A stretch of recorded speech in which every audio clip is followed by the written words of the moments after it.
Buongiorno, benvenuti alla TG Sicilia. Le principali notizie. 2 elicotteri militari americani atterrano nel Parco delle Madonie. I sindaci dei comuni del territorio protetto chiedono chiarimenti a Schifani.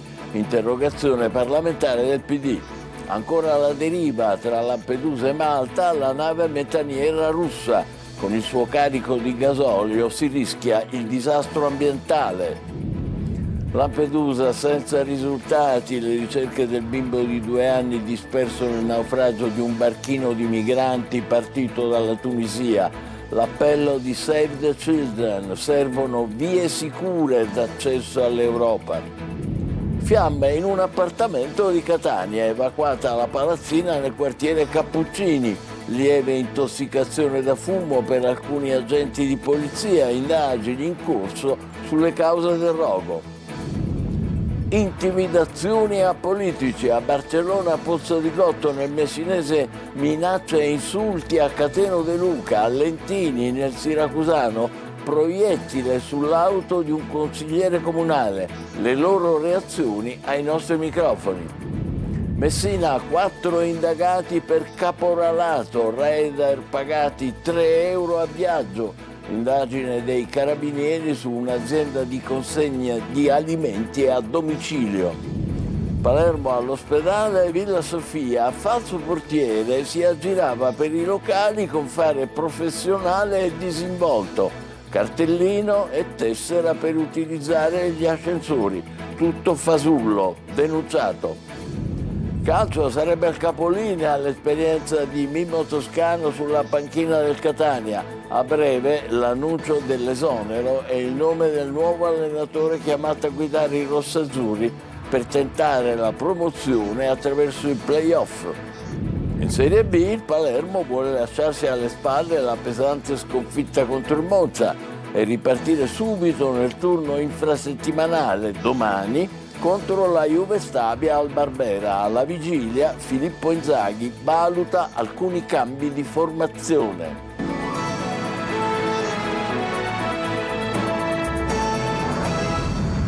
La guerra torna a sfiorare la Sicilia. Nel cuore del Parco delle Madonie atterrano 2 elicotteri militari americani. Non si capisce se si tratta di esercitazioni e se erano autorizzati. I sindaci dei comuni in provincia di Palermo hanno scritto al governatore Schifani: vogliamo chiarimenti su questi movimenti. Il PD presenta un'interrogazione parlamentare. Marco Cullà. Elicotteri americani nelle Madonie. La presenza di velivoli degli Stati Uniti in Sicilia, documentata da alcune immagini, sta creando preoccupazione tra gli amministratori dei territori che ricadono nell'area in provincia di Palermo. Dopo aver visto le foto nella pagina ufficiale degli USA Navy, 22 sindaci e il presidente del Parco delle Madonie hanno scritto al governatore Schifani e al prefetto Mariani per sapere se fossero stati avvisati di esercitazioni, se e da quale ente il piano di volo sia stato autorizzato, se in caso positivo sia stata effettuata la procedura di valutazione di incidenza ambientale per le esercitazioni militari. Gli elicotteri starebbero facendo dei voli di addestramento, ma i sindaci segnalano che i velivoli hanno fatto degli atterraggi su Piano Catarineci, area di particolare pregio naturalistico situata nel cuore del Parco delle Madonie. Sulla vicenda la deputata regionale del PD, Valentina Chinnici, ha annunciato un'interrogazione parlamentare. Siamo davvero preoccupati del fatto che non solo i sindaci non erano a conoscenza, ma immaginiamo che neanche il presidente Schifani sapesse nulla. In ogni caso abbiamo il diritto come siciliani di sapere se la Sicilia viene considerata dagli americani una base di guerra, visto che questa esercitazione è stata anche rivendicata nei canali ufficiali dell'esercito della Marina americana. Ma a far preoccupare c'è anche la situazione della nave metaniera russa alla deriva nel Mediterraneo tra Lampedusa e Malta, e bomba ecologica che potrebbe causare danni in tutta l'area circostante. Da un'altra parte del Mediterraneo, non troppo distante, continuano le ricerche del bimbo di 2 anni disperso durante un naufragio al largo di Lampedusa. L'appello di Save the Children è netto: ci vogliono vie sicure d'accesso all'Europa. E intanto il caro carburanti dovuto alla guerra pesa anche per i traffici degli scafisti. Lorena Dolci. Non si dà pace la donna della Sierra Leone sopravvissuta al naufragio in cui risulta disperso il suo bambino di 2 anni. Accanto a lei, nell'hotspot di Lampedusa, un team di psicologi per aiutarla ad affrontare un trauma così enorme.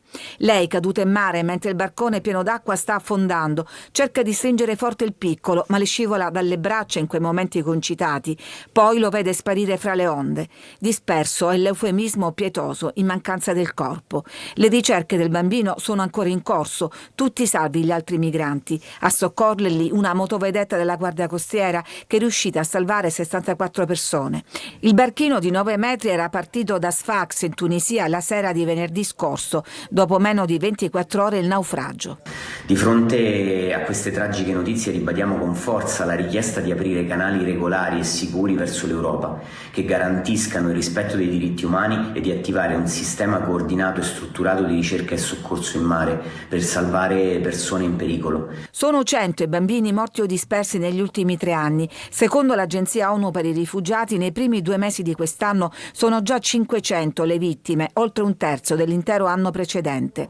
Intanto altri migranti sono stati sbarcati a Lampedusa, 2 minorenni sono ricoverati per ipotermia. All'hotspot al momento ci sono 154 ospiti e sugli sbarchi arriva l'onda lunga della guerra. Secondo un'analisi del Centro Studi Internazionali, il caro carburanti riguarda anche gli scafisti che hanno già alzato i prezzi delle traversate.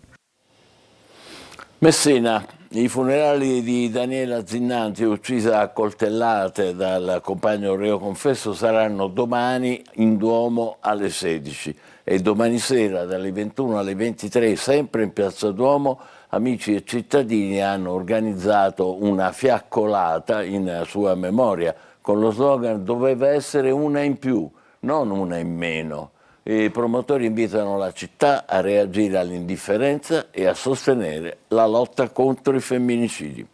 4 colpi di pistola esplosi in strada davanti alla casa della fidanzata della vittima. A Gela i carabinieri hanno arrestato il 19enne Giovanni Ragnolo, accusato di tentato omicidio aggravato. Avrebbe sparato appunto nel gennaio scorso al cugino al termine di contrasti personali nati forse per un motorino. Jerry Italia.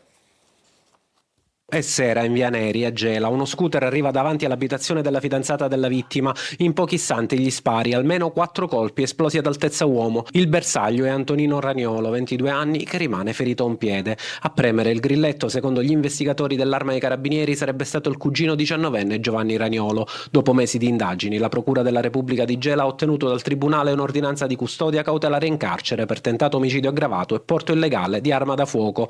Il movente, secondo gli inquirenti, sarebbe legato a contrasti personali maturati nei giorni precedenti, forse una lite legata a un motorino. L'agguato sarebbe stato premeditato. Il giovane avrebbe raggiunto la zona come passeggero su uno scooter guidato da un complice ancora da identificare. Subito dopo gli spari la vittima si è presentata all'ospedale Vittorio Emanuele con una ferita da arma da fuoco al piede sinistro. Ai militari racconta però un'altra versione, una caduta dal ciclomotore. Solo le successive indagini tra testimonianze, analisi dei telefoni e immagini di videosorveglianza permettono di ricostruire la dinamica reale. L'arma utilizzata, una pistola calibro 9, non è ancora stata trovata. Per gli investigatori l'episodio è l'ennesimo segnale di una pericolosa escalation, discussioni banali che sfociano nell'uso delle armi da fuoco. Questa è una degenerazione che non fa assolutamente bene a questo territorio e che purtroppo continua a essere una delle caratteristiche di Gela e del suo comprensorio. Un clima di reticenza che, spiegano gli inquirenti, spesso rende più difficile far emergere la verità. I giovani, tra l'altro legati da un legame di parentela, che sin da subito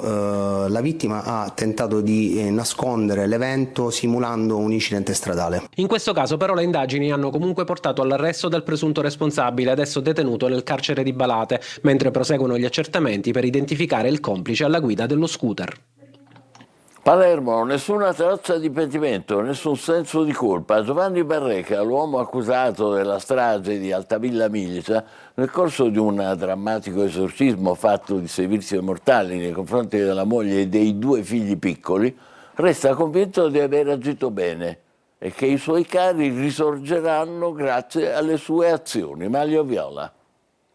Sostiene di aver parlato di recente con la moglie e di aver ricevuto la visita in carcere di un uccellino che gli avrebbe annunciato che suo figlio Emanuel risorgerà. Continuano i deliri di Giovanni Barreca, l'uomo accusato di aver assassinato dopo 5 giorni di sevizie e torture la moglie Antonella Salamone di 40 anni e i 2 figli minori Kevin ed Emanuele di 15 e 5 anni. La strage risale a febbraio 2024 e avvenne al culmine di un tragico esorcismo nato dalla convinzione che le vittime fossero possedute dal demonio. Per quel delitto oltre Barreca sono imputati i predicatori, i fratelli di Dio, ovvero Sabrina Fina e Massimo Carandente, e la figlia maggiore di Barreca, Miriam, unica sopravvissuta alla strage, già condannata a 12 anni e 8 mesi dal Tribunale dei minori per aver partecipato attivamente al delitto. I nuovi dettagli della pazzia di Barreca sono emersi durante un incidente probatorio che è stato riportato in fase processuale. Al processo sono stati ascoltati anche alcuni conoscenti della famiglia. Una donna ha raccontato che Barreca era ossessionato dal demonio. In precedenza avrebbe rifiutato di completare un acquisto di un divano usato perché ritenuto indemoniato. Secondo tutti i periti che hanno visitato Barreca, sia quelli del tribunale che quelli di parte e persino secondo la criminologa Roberta Bruzzone, Barreca non è in grado di intendere e di volere e la sua assenza di pentimento deriva dalla convinzione che i suoi familiari risorgeranno proprio grazie alle sue azioni. Fiamme in un appartamento a Catania, evacuata una palazzina nel quartiere Cappuccini, alcuni poliziotti intossicati in forma lieve, indagini in corso sulle cause del rogo. Eva Spampinato. Paura questa mattina a Catania, nel quartiere Cappuccini, dove un incendio è scoppiato in un appartamento di questa palazzina di via America. Le fiamme, forse partite da un cortocircuito, hanno rapidamente invaso l'abitazione, generando fumo e panico tra i residenti. Sono stato svegliato dalla polizia che praticamente c'era qua accanto in questa casa che è presa a fuoco. Sul posto sono intervenuti i vigili del fuoco e la polizia che hanno fatto evacuare l'intero palazzo, piuttosto vecchio e con appartamenti tutti vicini tra loro. Non lo so la cosa che cosa è stata, però no di gas. Penso sempre cose di aria condizionata, cose elettriche. Un vecchio armadio ha preso fuoco e per sicurezza i poliziotti hanno rimosso una bombola di GPL dall'appartamento, portandola lontana dal pericolo. Siamo stati una mezz'oretta, 40 minuti qui sotto e poi ci hanno fatto salire di nuovo a casa. Alcuni agenti sono stati accompagnati in ospedale per il fumo inalato, ma nessuno in pericolo. Saranno le indagini dei vigili del fuoco ad accertare i reali motivi del rogo. Ancora a Catania, una vasta operazione anti-abusivismo e antidegrado ha interessato via Dusmet, con particolare attenzione a Villa Pacini e al mercato della pescheria. Polizia di Stato, polizia locale e squadre comunali hanno sequestrato merci, rimosso installazioni abusive, sanzionato 19 ambulanti per quasi 10.000 euro. Liberata una tonnellata di rifiuti e restituita ai cittadini un'ampia porzione di suolo pubblico, ripristinando legalità e decoro. A Catania, Aci Catena, Aci Adrano e Mineo c'è posto per 54 giovani tra i 18 e i 28 anni appassionati di beni culturali che possono partecipare al bando per il servizio civile universale, in modo da svolgere un anno di attività a partire dalla prossima estate nei siti gestiti dal Parco Archeologico di Catania e della Valle dell'Aci. Il servizio prevede 25 ore di attività settimanali con un rimborso mensile di circa 500 euro. Le selezioni dei candidati si terranno a maggio con graduatoria finale. C'è tempo per iscriversi fino all'8 aprile e bisogna digitare domandaonline.serviziocivile.it. Maltempo in Sicilia, nella parte orientale dell'isola è allerta arancione, scuole chiuse in diversi comuni a partire da Catania e Siracusa, piogge, mareggiate e temperature più rigide ci accompagneranno almeno sino a giovedì. La primavera è alle porte, ma il tempo è autunnale. Adelaide Barbagallo. Ombrelli aperti e scuole chiuse a Catania e in diversi comuni della Sicilia orientale per l'allerta arancione proclamata dalla Protezione Civile regionale. Il maltempo, che flagellerà in particolare i territori di Messina, Catania, Siracusa e Ragusa, si estenderà, secondo le previsioni di Alfredo Ragonese di Meteo Sicilia, anche ai prossimi giorni, con piogge intense e un graduale abbassamento delle temperature. 4 voli che dovevano atterrare tra le 7.13 e le 7.39 a Catania sono stati dirottati per il maltempo sugli scali di Palermo e Comiso, ma sono poi rientrati a Catania, da dove sono partiti in ritardo di alcune ore. Coinvolti paesi della fascia pedemontana. I vigili del fuoco del comando di Messina sono intervenuti ieri per aiutare una famiglia proveniente da Catania, rimasta impantanata con il proprio fuoristrada, con a bordo 2 bambini 6 e 10 anni, in una zona impervia del territorio di Floresta. Le condizioni proibitive del terreno hanno ostacolato l'avanzamento dei mezzi di soccorso e di quelli della forestale, rendendo necessario in una fase dell'intervento procedere a piedi per raggiungerli. Neve sopra i 1.800 metri sull'Etna, ma già da mercoledì anche a quote più basse, a 1.300 metri. La provincia più fredda è Enna, con 4 gradi di minima e 10 di massima. Attesi 150 mm di pioggia, mareggiate e forti venti. Molto mossi il canale di Sicilia e il Mar Ionio, si prevedono mareggiate con onde alte sino ai 3-4 metri, ma non saranno devastanti come il ciclone Harry. Il miglioramento delle condizioni meteo avverrà da giovedì, ma il tempo sarà instabile. Nessuna avvisaglia di primavera al momento. Intimidazioni a politici. A Barcellona Pozzadicotto, nel messinese, minacce e insulti a Cateno De Luca. A Lentini, nel siracusano, proiettili sull'auto di un consigliere comunale. Le loro reazioni al microfono di Luca Ciliberti. Minacce e intimidazioni che avvelenano il clima della politica in Sicilia. 2 episodi differenti, in 2 luoghi differenti, la violenza inaudita contro 2 personaggi politici come unico comune denominatore. A Barcellona Pozzadicotto, nel messinese, Cateno De Luca, leader di Sud Chiama Nord, ha denunciato di essere stato inseguito e minacciato dopo aver pronunciato parole forti contro i comportamenti mafiosi e per la legalità durante un comizio sul territorio. La gravità di ciò che si è verificato a Barcellona abbiamo avuto modo già di farlo presente a un esposto agli organi inquirenti e non possiamo accettare che la libertà d'opinione e anche di potersi candidare si scontri poi con alcune logiche che riguardano magari un consolidamento di alcune forze politiche che oggi hanno paura di perdere il loro potere. Solidarietà bipartisan al deputato regionale e sindaco di Taormina, che in questi giorni è impegnato nella campagna elettorale per le amministrative. Un altro attacco inquietante alla politica è arrivato da Lentini, in provincia di Siracusa. Il consigliere comunale Giuseppe Vasta, esponente del Movimento per le Autonomie, ha trovato un proiettile sul parabrezza dell'auto. È firmatario di 2 mozioni di sfiducia all'attuale sindaco. Un atto grave e meschino che ha scosso tantissimo me e la mia famiglia. La sensazione, dicono i referenti locali degli autonomisti, è che ci si trovi di fronte a un'ulteriore fonte di intimidazione per scoraggiare chi ha firmato la sfiducia. Questo, senza ombra di dubbio, è ciò che oggi si vive e si respira nell'aria. Una società messinese adesso in liquidazione è accusata di aver sfruttato decine di rider controllandoli e gestendoli in un vero e proprio caporalato digitale. 4 indagati. Francesco Triolo. Un vero e proprio caporalato digitale con paghe ottimo, molto al di sotto del contratto nazionale. A scoprirlo un'indagine della Procura di Messina su una società messinese del settore del food delivery, adesso in liquidazione. Sono 4 le persone indagate, l'amministratore e 3 collaboratori della società, con l'accusa di intermediazione illecita e sfruttamento del lavoro su decine di rider, tutti studenti universitari o giovani messinesi. La società coinvolta utilizzava una piattaforma informatica proprietaria che, mediante algoritmi predefiniti, gestiva unilateralmente l'assegnazione degli ordini, vincoli operativi e il controllo costante delle prestazioni dei rider, con i responsabili che monitoravano i tempi di esecuzione. In caso di ritardi o lentezze chiamavano telefonicamente i rider, imponendo spesso come velocizzare il turno, rider che non avevano nemmeno la possibilità o la libertà di rifiutare una consegna. Una rider rimasta coinvolta in un sinistro durante l'attività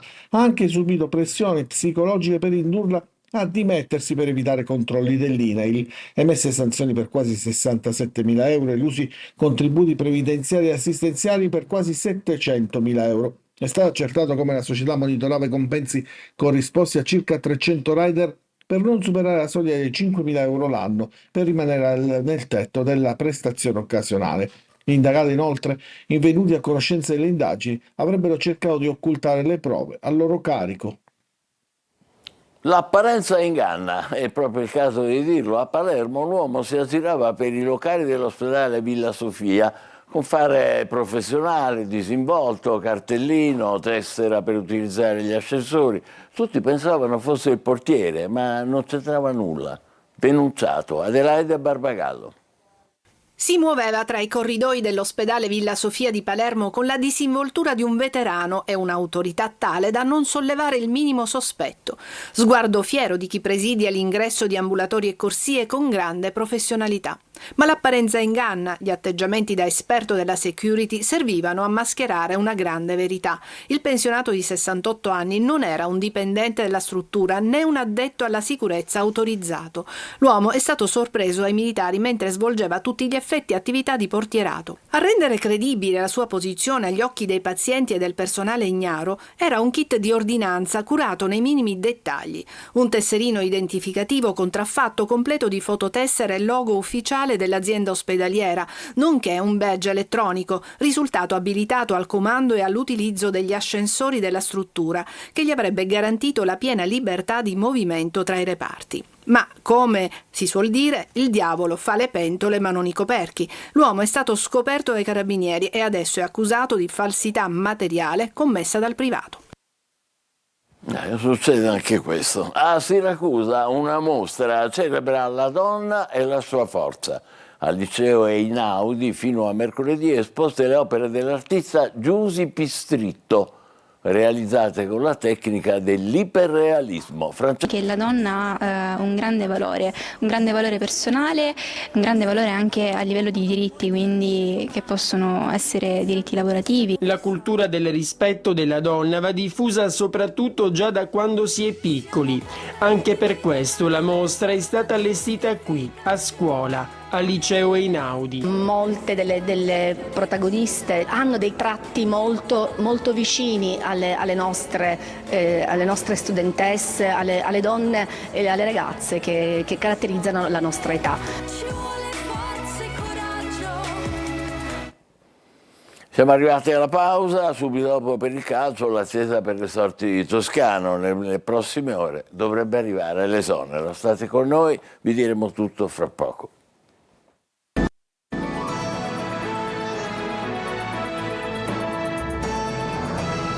Calcio toscano e il Catania potrebbero lasciarsi a breve. Questo emerge dalla mattinata di oggi. L'esonero potrebbe arrivare nelle prossime ore. Marco Carli.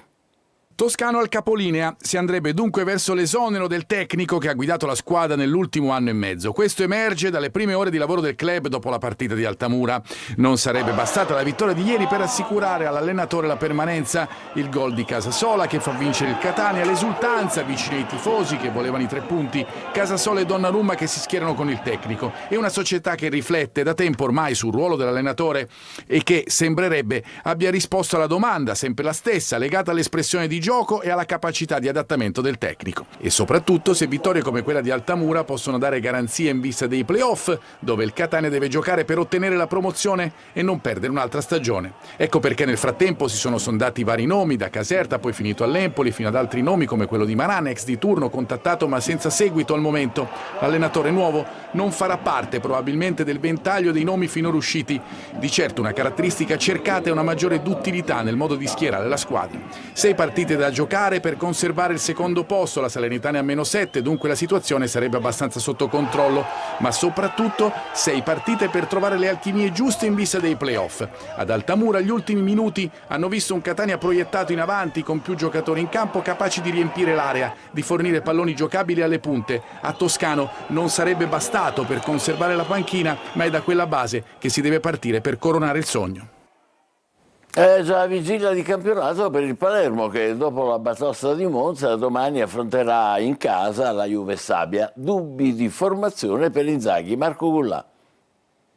Dimenticare Monza. Il Palermo vuole ripartire dopo la brusca frenata di sabato e lo deve anche fare in fretta, visto che domani al Barbera arriva la Juve Stabia nel turno infrasettimanale di campionato. I 3 gol incassati sabato a Monza hanno riportato sulla terra i rosanero una sconfitta esagerata nel passivo, ma che comunque ha messo in evidenza un dato: il Palermo ha grandi difficoltà a fare il risultato contro le dirette concorrenti per la promozione play-off. Poi penso che la squadra abbia dato tutto quello che aveva in campo, ripeto, è una partita molto strana da commentare, quindi mi trovo veramente in difficoltà e sì, c'è già una partita martedì con la Juve Stabia, quindi insomma dobbiamo ripartire subito. Inzaghi è orientato a cambiare qualcosa nella gara di domani al Barbera delle 19, non un turnover massiccio, ma ragionato, anche perché c'è da gestire l'assenza pesantissima di Ranocchia, un punto fermo nello scacchiere rosanero. I 2 francesi, Blen e Gomez, sono in corsa per il posto del numero 10. In difesa Magnani dovrebbe prendere il posto di Peda come braccetto di destra, in avanti possibile nuova chance dal primo minuto per Jonsen,